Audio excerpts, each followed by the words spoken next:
Salut Ethan, fais-tu du vélo pour aller à l'école? Oui, c'est plus rapide et bon pour l'exercice.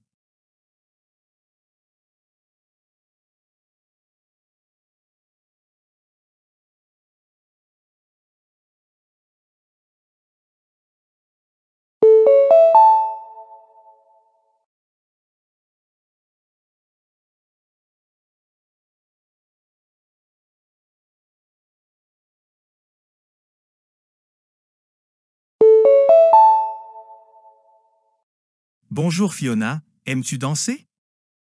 Oui, cela me fait me sentir vivant et joyeux.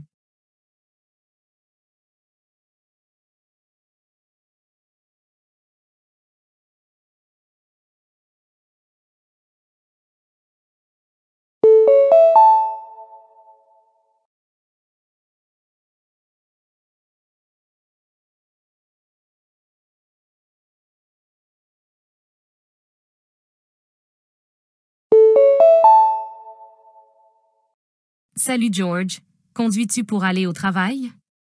Oui, mais la circulation est parfois stressante.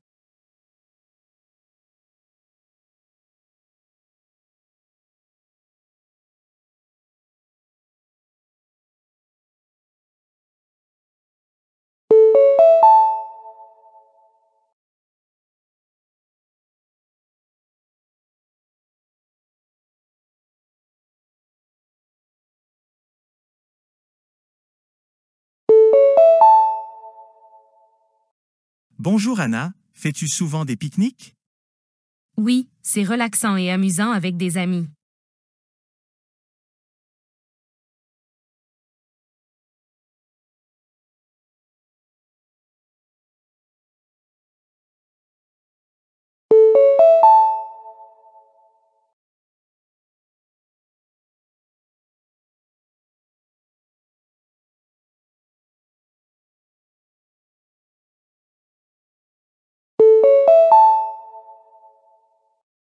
Avis aux propriétaires d'animaux. Une campagne de vaccination gratuite pour chiens et chats sera organisée au centre vétérinaire communautaire ce dimanche, de 8h à 13h. Apportez les carnets de vaccination et assurez-vous que vos animaux soient tenus en laisse pour des raisons de sécurité.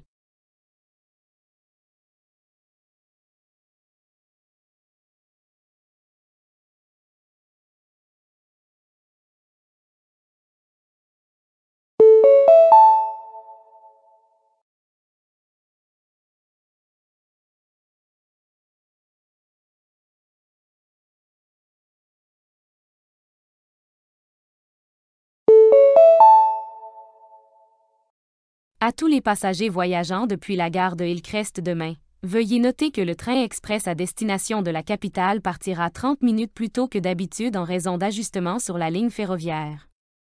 Les passagers sont invités à arriver à l'heure afin d'éviter de manquer le trajet.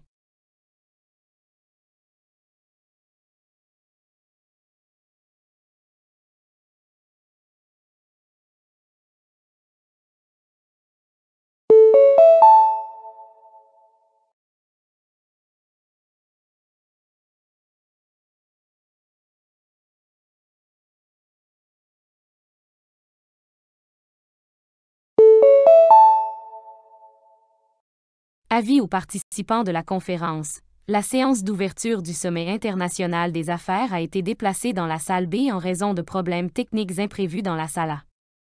Veuillez suivre la signalisation pour trouver le nouveau lieu.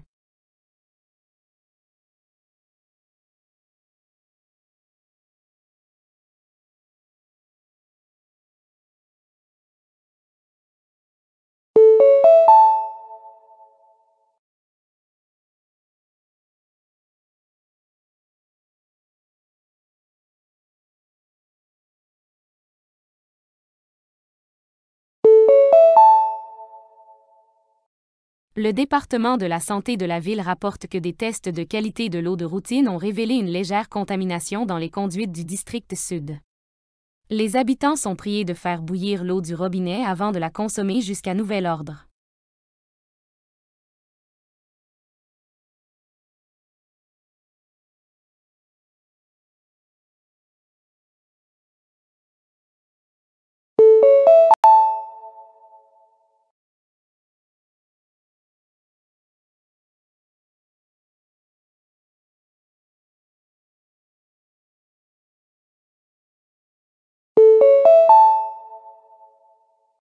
Bonjour, ceci est un message automatisé de PowerLink Energy.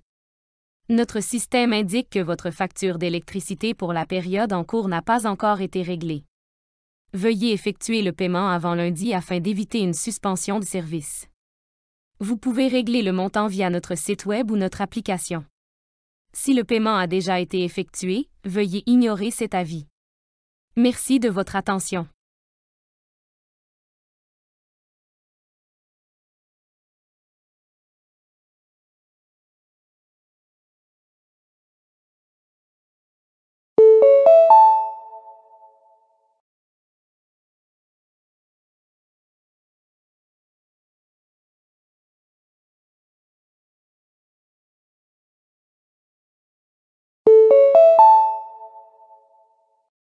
Bonjour, ici Riverstone Dining.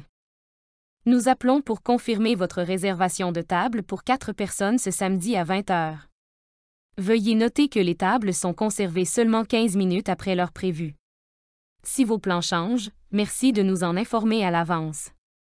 Nous avons hâte de vous accueillir pour une agréable expérience culinaire.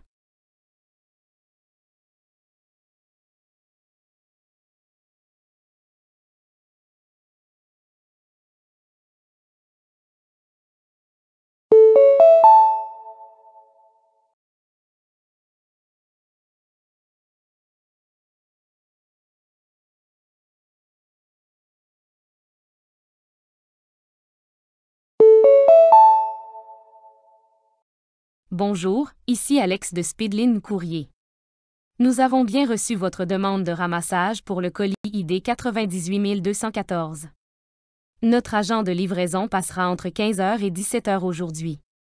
Veuillez vous assurer que le colis est correctement scellé et étiqueté avant la collecte. Si personne n'est disponible, vous pouvez reprogrammer la collecte en ligne. Merci d'avoir choisi notre service.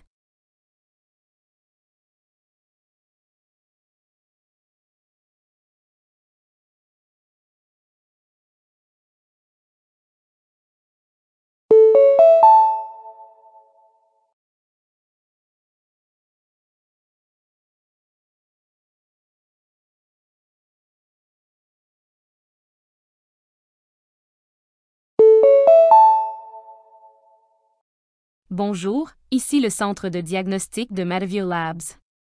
Vos résultats d'analyse de sang sont maintenant prêts à être récupérés.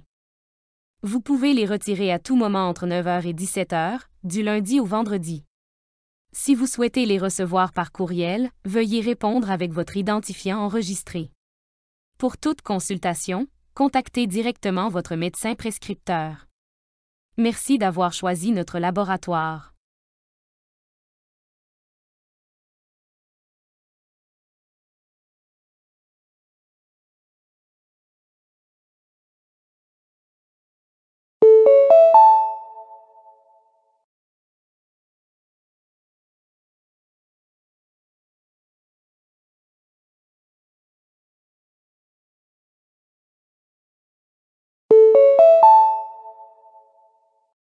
Bonjour, ici le service client de Trendwear Online. Nous avons bien reçu votre demande de retour pour la veste bleue, et notre agent de ramassage passera demain entre 13 heures et 16 heures. Veuillez vous assurer que le produit n'a pas été utilisé et que toutes les étiquettes sont intactes. Les remboursements seront traités dans un délai de 5 jours ouvrables après inspection. Merci d'avoir fait vos achats chez nous.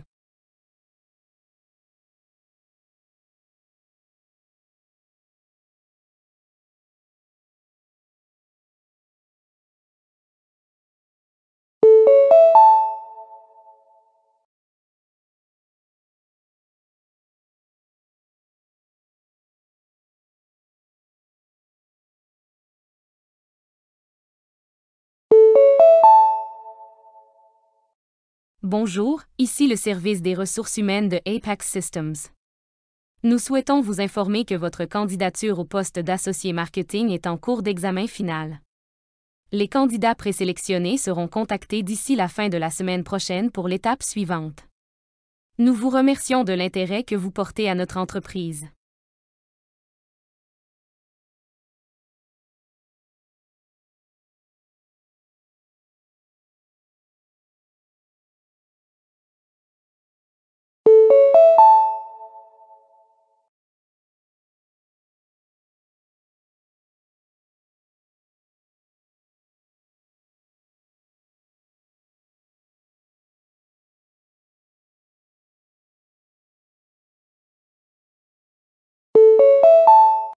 Personne A.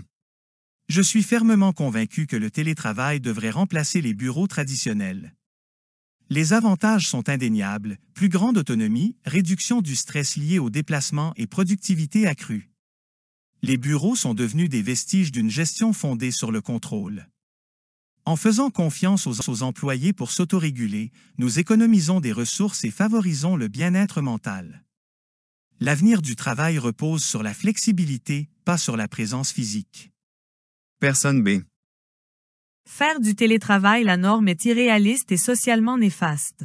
Les lieux de travail ne sont pas seulement des espaces de production, ce sont des communautés favorisant la collaboration et la créativité. Les outils virtuels ne peuvent pas reproduire les interactions spontanées ni le sentiment d'appartenance qu'apporte le travail en présentiel. L'isolement et la confusion entre vie professionnelle et vie personnelle sont de véritables dangers. Personne C. Je pense que l'équilibre est essentiel. Certains rôles bénéficient de la concentration et de l'autonomie du télétravail, tandis que d'autres nécessitent une collaboration physique.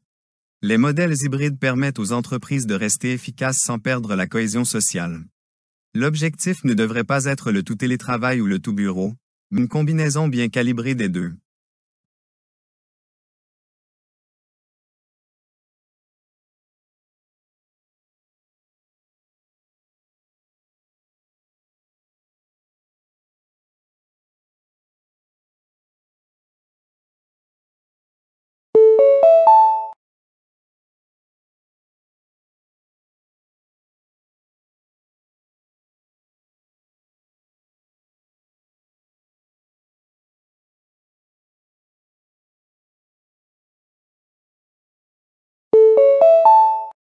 Personne 1.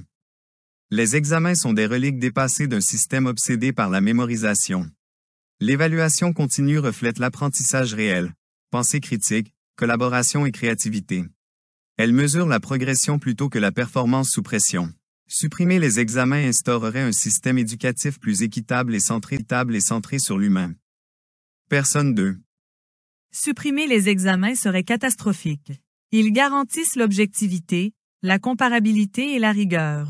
L'évaluation continue risque le favoritisme et l'incohérence. Les étudiants doivent apprendre à gérer la pression et les délais, des compétences essentielles. Les examens, malgré leurs défauts, demeurent une discipline académique nécessaire. Personne 3. Je pense que les deux systèmes ont du mérite. Évaluation continue permet de suivre les progrès, tandis que les examens testent la rétention et la synthèse des connaissances sous pression. Une approche mixte garantit l'équité et l'adaptabilité. Plutôt que de remplacer l'un par l'autre, les universités devraient concevoir des systèmes complémentaires répondant à différents objectifs d'apprentissage.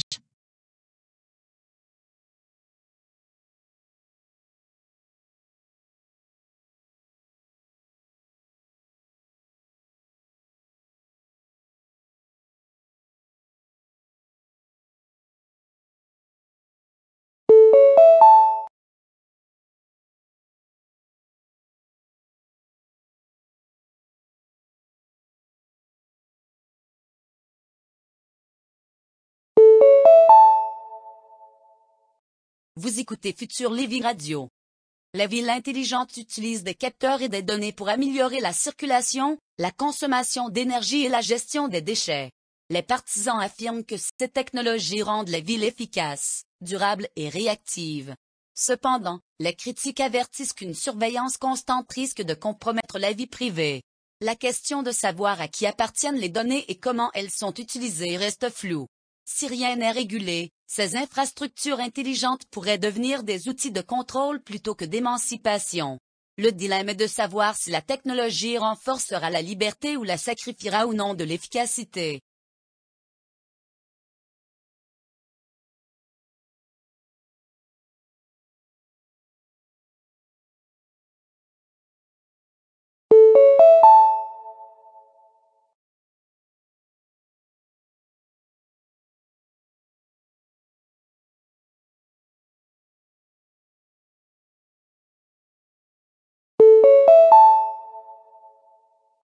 Bienvenue sur Earthwatch. La rareté de l'eau douce s'impose comme l'un des problèmes les plus urgents du siècle. La croissance démographique, la pollution et le changement climatique exercent une forte pression sur les ressources disponibles. Dans certaines régions, les rivières s'assèchent avant d'atteindre la mer, tandis que les nappes phréatiques sont pompées plus vite qu'elles ne se reconstituent. Les conflits liés au droit sur l'eau augmentent, menaçant la stabilité régionale. Les experts insistent sur la conservation, l'amélioration de l'irrigation et le recyclage des eaux usées. Pourtant, sans action coordonnée, l'eau pourrait devenir la ressource centrale des conflits futurs.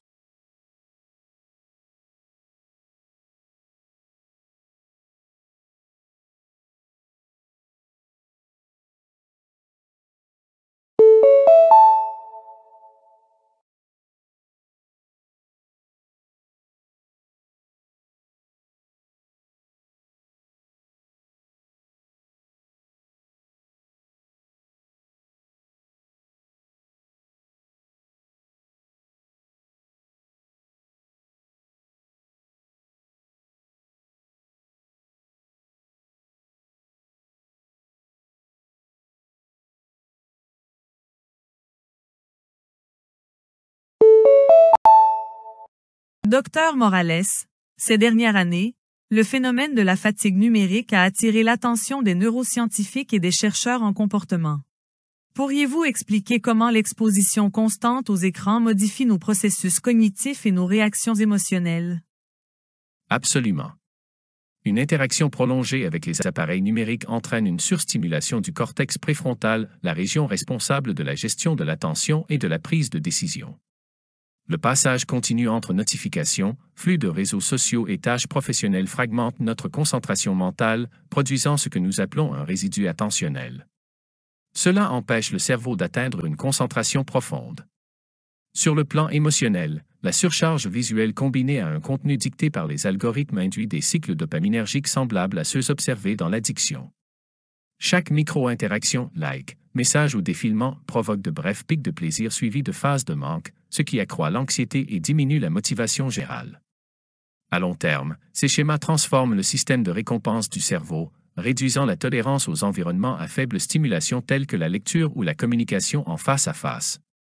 Cela signifie-t-il que nos comportements sociaux sont structurellement modifiés? Oui.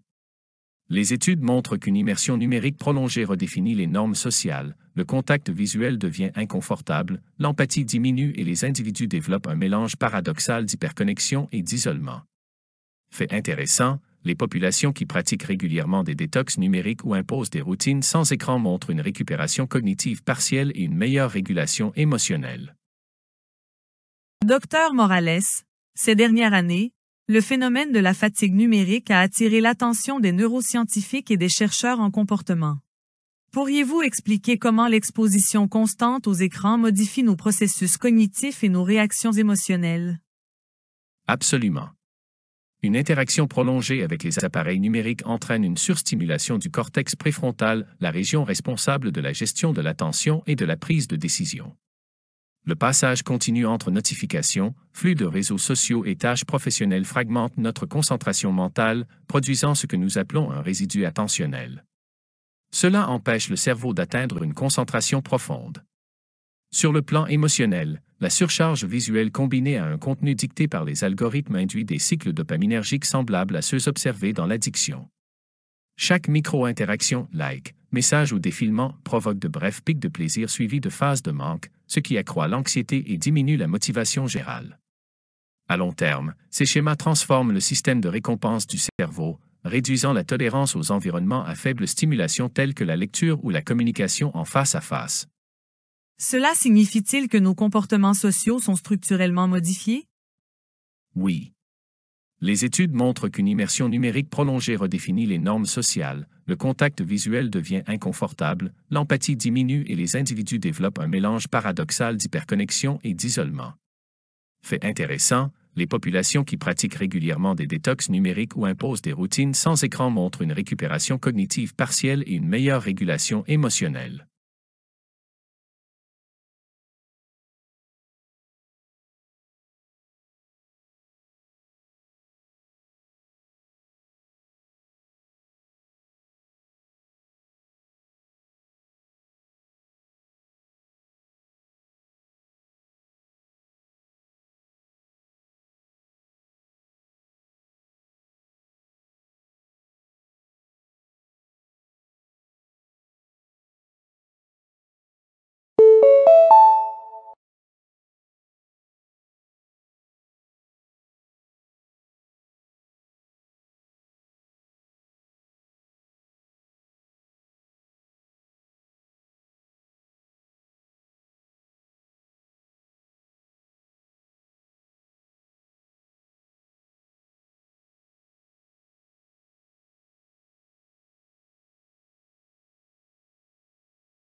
Docteur Leclerc.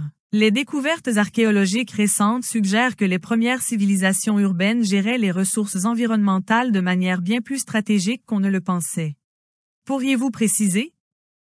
Certainement. Les fouilles en Mésopotamie et dans la vallée de l'Indus indiquent que ces sociétés utilisaient des systèmes hydrauliques avancés et la rotation des cultures pour éviter l'épuisement des sols. Ce qui est remarquable, c'est leur compréhension de l'interdépendance écologique, la planification urbaine était intégrée à la durabilité agricole. De plus, des inscriptions anciennes révèlent des techniques organisées de gestion des déchets et de contrôle des inondations, antérieures à l'ingénierie moderne. Leurs réservoirs et réseaux de canaux étaient conçus non seulement pour l'irrigation, mais aussi pour réguler le climat local. Ces choix étaient-ils motivés par la nécessité ou la prévoyance? Les deux, en réalité. Les sécheresses périodiques ont forcé l'innovation, mais une fois la stabilité atteinte, les politiques de gestion des ressources sont devenues institutionnalisées. Les archives administratives mentionnent des rotations saisonnières de main-d'œuvre et un entretien collectif, démontrant un sens civique lié à la gestion environnementale. Ces pratiques ont décliné lorsque les ambitions expansionnistes ont éclipsé l'équilibre écologique, menant finalement à l'effondrement urbain. Docteur Leclerc. Les découvertes archéologiques récentes suggèrent que les premières civilisations urbaines géraient les ressources environnementales de manière bien plus stratégique qu'on ne le pensait. Pourriez-vous préciser? Certainement. Les fouilles en Mésopotamie et dans la vallée de l'Indus indiquent que ces sociétés utilisaient des systèmes hydrauliques avancés et la rotation des cultures pour éviter l'épuisement des sols.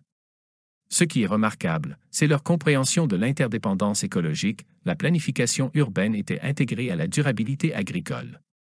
De plus, des inscriptions anciennes révèlent des techniques organisées de gestion des déchets et de contrôle des inondations, antérieures à l'ingénierie moderne.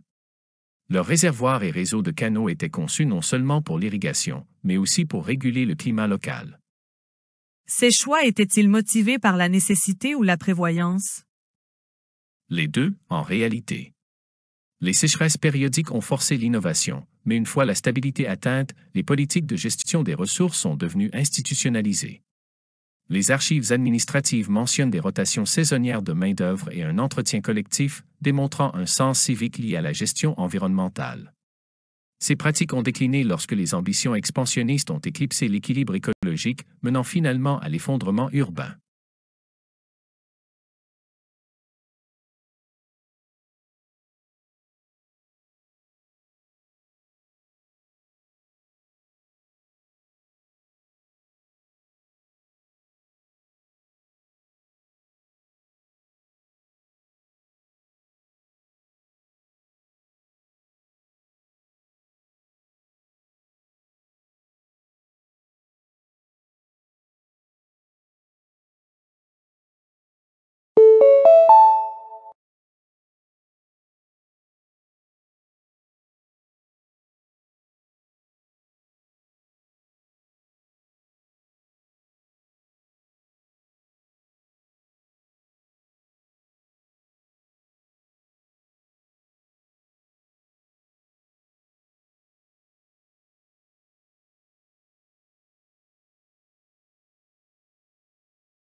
Professeur Ito.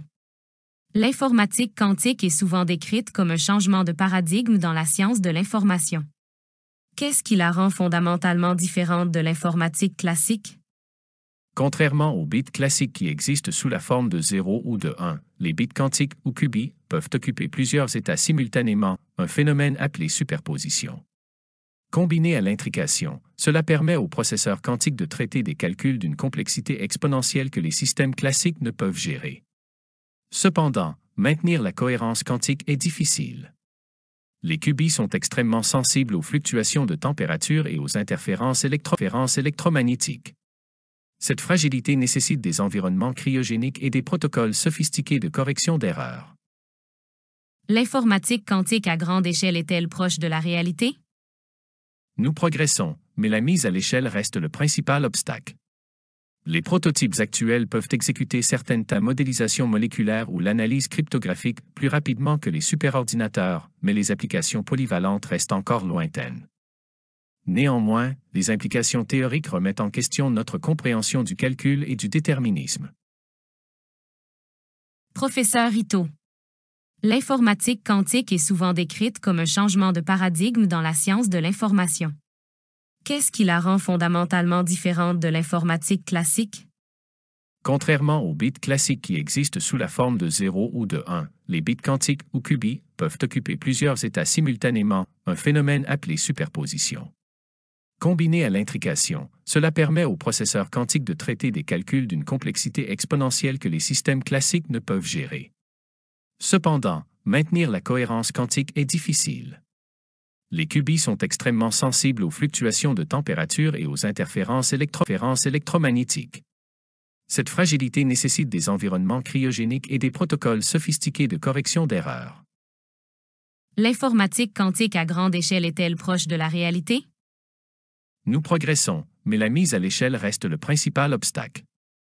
Les prototypes actuels peuvent exécuter certaines tâches de modélisation moléculaire ou l'analyse cryptographique plus rapidement que les superordinateurs, mais les applications polyvalentes restent encore lointaines. Néanmoins, les implications théoriques remettent en question notre compréhension du calcul et du déterminisme.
Dr Renusigne. Dans le domaine de l'éducation, le concept de résilience dans l'apprentissage a gagné en popularité. Que signifie-t-il exactement? La résilience dans l'apprentissage désigne la capacité d'un élève à s'adapter au revers, à l'incertitude ou à l'échec scolaire sans se désengager. Les étudiants montrent que les étudiants qui réfléchissent à leurs erreurs plutôt que de les interpréter comme un signe d'incapacité active des régions liées à la résolution de problèmes plutôt qu'à la détresse émotionnelle. Les apprenants résilients conservent leur curiosité sous pression. Ils considèrent la confusion comme une étape naturelle de la croissance cognitive. Les cadres éducatifs intègrent désormais des journaux réflexifs, du mentorat entre pairs et des exercices de révision d'objectifs pour cultiver cet état d'esprit. Cela signifie-t-il que l'intelligence est secondaire face à l'attitude? Pas entièrement. Les capacités cognitives fournissent les outils, mais la persévérance détermine la maîtrise à long terme. Les classes qui normalisent l'exploration de l'erreur tendent à produire des penseurs indépendants surpassant leurs pairs dans des contextes dynamiques. Dr Renusigne. Dans le domaine de l'éducation, le concept de résilience dans l'apprentissage a gagné en popularité. Que signifie-t-il exactement? La résilience dans l'apprentissage désigne la capacité d'un élève à s'adapter au revers, à l'incertitude ou à l'échec scolaire sans se désengager. Les étudiantes montrent que les étudiants qui réfléchissent à leurs erreurs plutôt que de les interpréter comme un signe d'incapacité active des régions liées à la résolution de problèmes plutôt qu'à la détresse émotionnelle. Les apprenants résilients conservent leur curiosité sous pression. Ils considèrent la confusion comme une étape naturelle de la croissance cognitive. Les cadres éducatifs intègrent désormais des journaux réflexifs, du mentorat entre pairs et des exercices de révision d'objectifs pour cultiver cet état d'esprit. Cela signifie-t-il que l'intelligence est secondaire face à l'attitude? Pas entièrement. Les capacités cognitives fournissent les outils, mais la persévérance détermine la maîtrise long terme. Les classes qui normalisent l'exploration de l'erreur tendent à produire des penseurs indépendants surpassant leurs pairs dans des contextes dynamiques.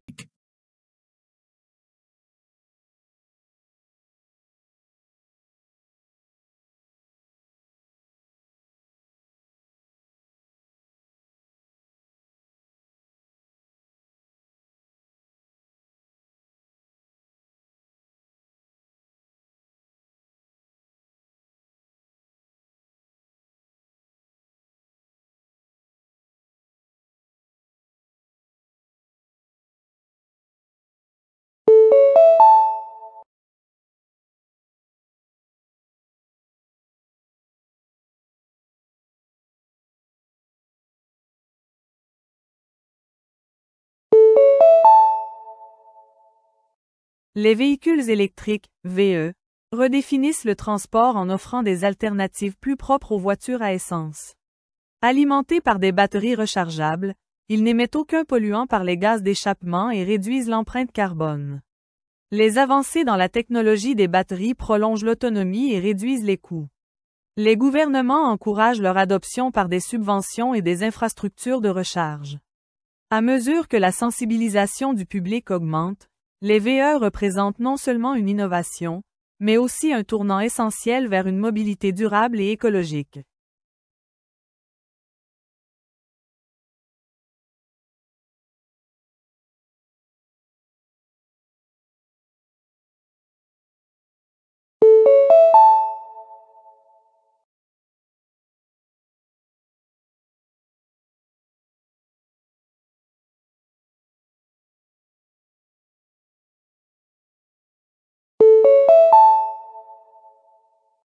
La pollution des océans constitue une grave menace pour les écosystèmes marins.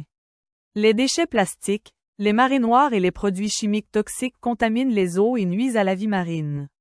Les microplastiques pénètrent dans les chaînes alimentaires, affectant la faune et les humains. Réduire les plastiques à usage unique, améliorer la gestion des déchets et promouvoir les initiatives de nettoyage sont des étapes essentielles. Protéger les océans, ce n'est pas seulement préserver leur beauté. C'est garantir la biodiversité, réguler le climat et soutenir les systèmes vitaux de la planète.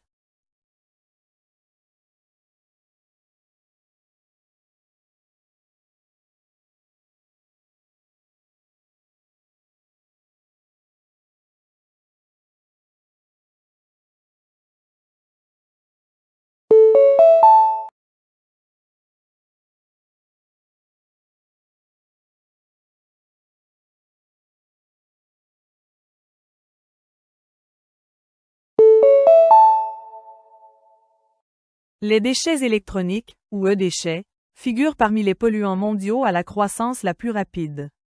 Les téléphones, ordinateurs et appareils jetés libèrent des substances dangereuses lorsqu'ils sont mal éliminés.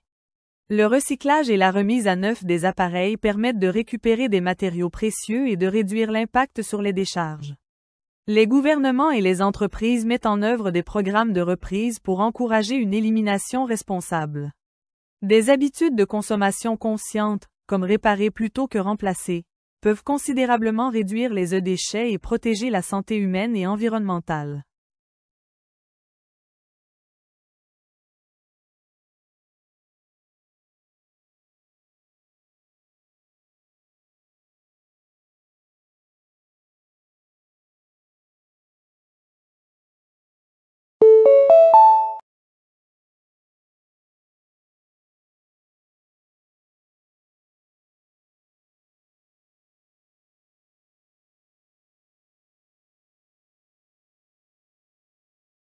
La lecture est plus qu'un passe-temps, c'est une porte ouverte à l'imagination, à l'empathie et à la connaissance.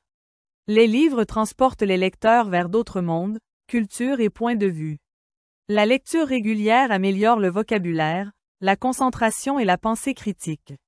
À l'ère numérique dominée par le défilement rapide, prendre le temps de lire favorise la patience et la pleine conscience. Les bibliothèques, clubs de lecture et livres électroniques entretiennent cette habitude intemporelle, nourrissant les esprits et inspirant la créativité à travers les générations.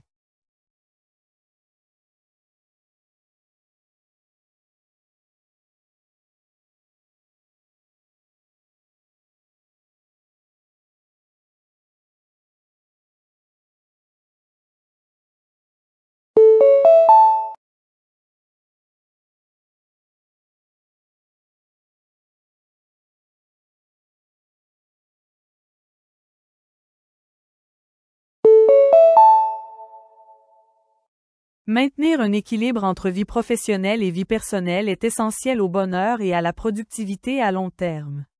Un excès de travail peut entraîner l'épuisement, le stress et des problèmes de santé. Fixer des limites, faire des pauses et consacrer du temps à la famille ou aux loisirs aide à retrouver de l'énergie.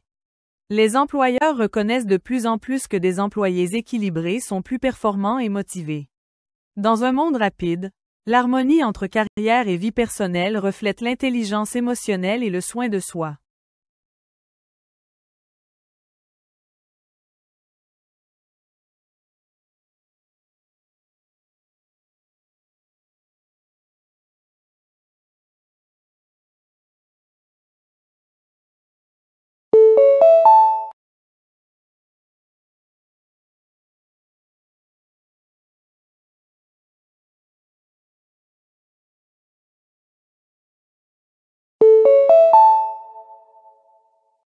Les édulcorants artificiels sont largement utilisés comme substituts hypocaloriques du sucre dans les boissons et les aliments.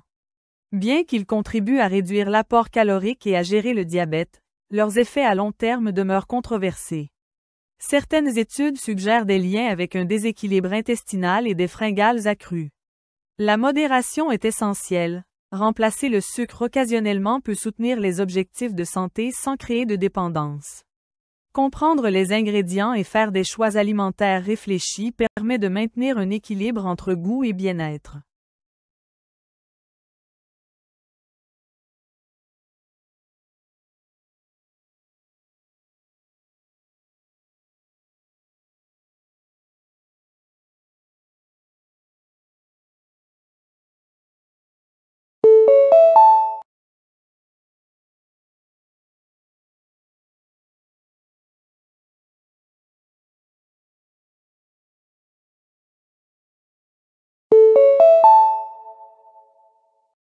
Les médias sociaux influencent profondément la communication et l'opinion moderne. Des plateformes comme Instagram, X et TikTok amplifient instantanément les voix et les tendances. Bien qu'elles connectent les gens à l'échelle mondiale, elles peuvent aussi diffuser de la désinformation et des idéaux de vie irréalistes. Une utilisation responsable, vérification des faits, limitation du temps d'écran et pensée critique aident à préserver la clarté mentale. Le pouvoir des médias sociaux réside dans la manière dont les utilisateurs choisissent d'y participer. En créateurs de positivité ou en consommateurs de distraction.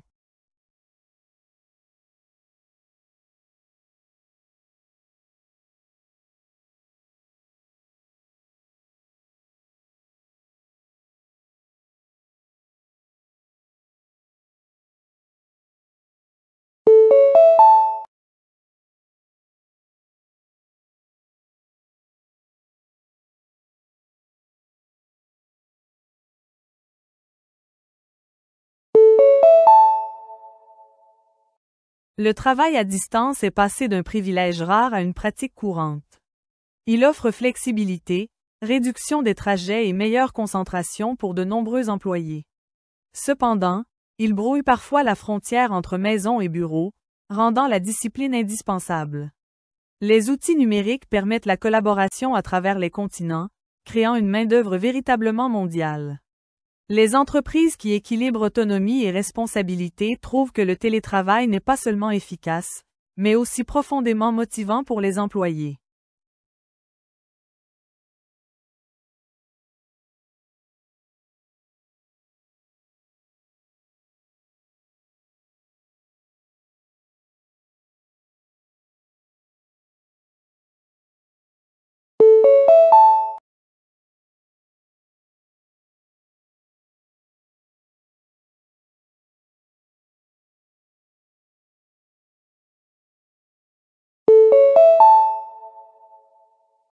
La musicothérapie utilise le rythme, la mélodie et l'harmonie pour favoriser la guérison émotionnelle et psychologique.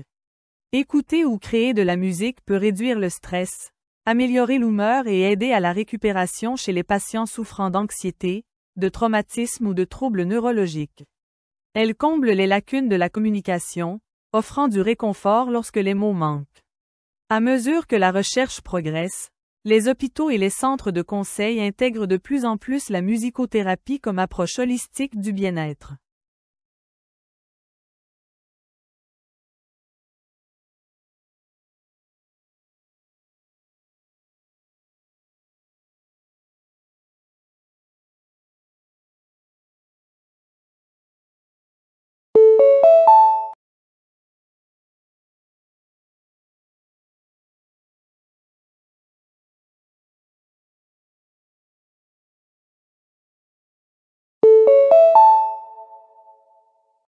Le tourisme relie les gens à des cultures, traditions et paysages variés.